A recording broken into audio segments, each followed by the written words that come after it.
जंगल में रात के तकरीबन 12 बज रहे थे। एक खूबसूरत दुल्हन पीपल के पेड़ के पास खड़ी थी। उस पेड़ के साथ एक बकरा बंधा हुआ था और उसके पास एक तेज धार का चाकू जमीन पर पड़ा था। भूतिया टूनी चिड़िया की आत्मा, बलि स्वीकार कीजिए।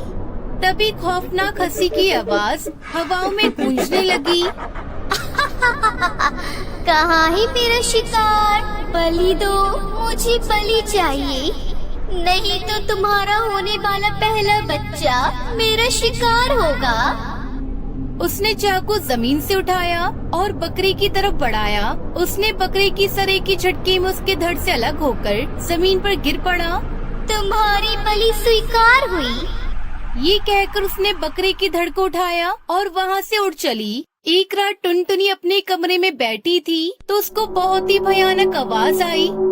आज गांव में शादी है, आज एक और बलि देनी होगी।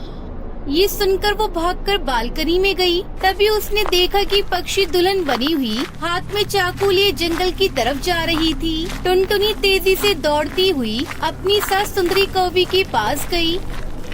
माँ जी, ये सब क्या है? मैंने भूतिया चिड़िया की आत्मा को आसमान में उड़ते हुए देखा और एक दुल्हन को देखा जो कि हाथ में चाकू लिए जंगल की तरफ जा रही थी।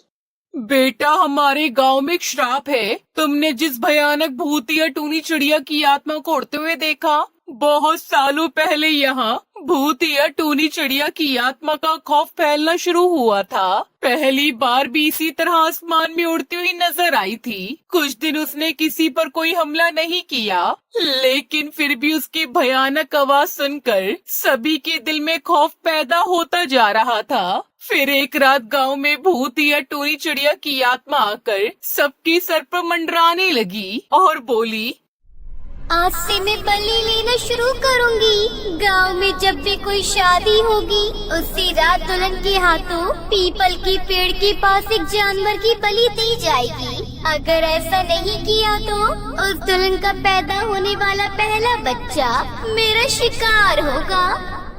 ऐसा पहली बार हुआ था कि भूतिया टूनी चिड़िया की आत्मा ने किसी को उठाने की बात कही थी। गांव वाले उससे डरकर बात मानने को तैयार थे, लेकिन एक दुल्हन ने बलि देने से इनकार कर दिया। जब शादी के कुछ महीनों बाद उसकी औलाद हुई, उसी रात भूतिया टूनी चिड़िया की आत्मा उस बच्चे को पालने से उठाकर ले गई। उस घटना के बाद गांव वालों ने उसकी बात मानना शुरू कर दिया। तब से अब तक ऐसा ही होता आ रहा है। अगर इस गांव में किसी की शादी होती है तो उसी रात दुल्हन को अपने हाथों से बलि देनी पड़ती है, वरना भविष्य में अपने बच्चे को खोने का डर रहता है।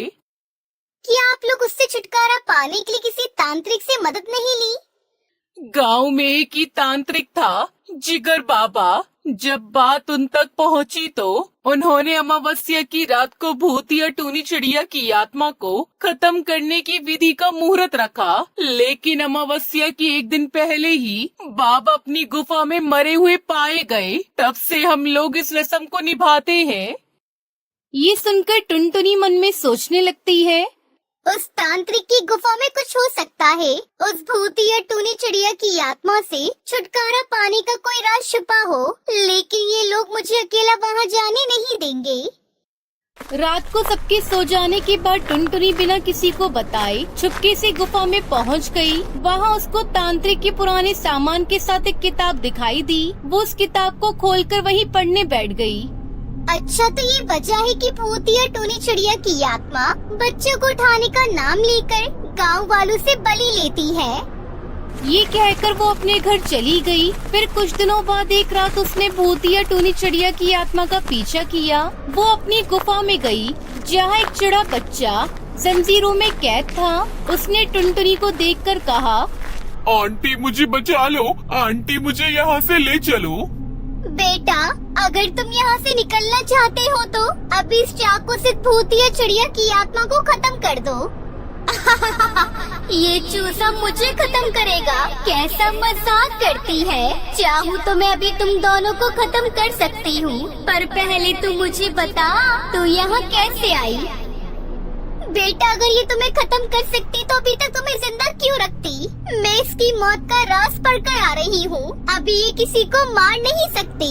इसको ज्यादा शक्तिशाली होने के लिए 50 जानवरों की बलि चाहिए, वो भी एक नवजात विवाहित दुल्हन के हाथों।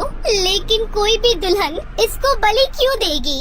इसलिए इसने तुम बच्चों को उठाया और ये बात की अगर नई दुल्हन के हाथों से इसे बलि नहीं दी गई तो ये उनके पहले बच्चों को उठा लेगी। इससे इसकी चाल कामयाब हो गई। दरअसल इसकी मौत सिर्फ एक बच्चों के हाथों ही हो सकती है।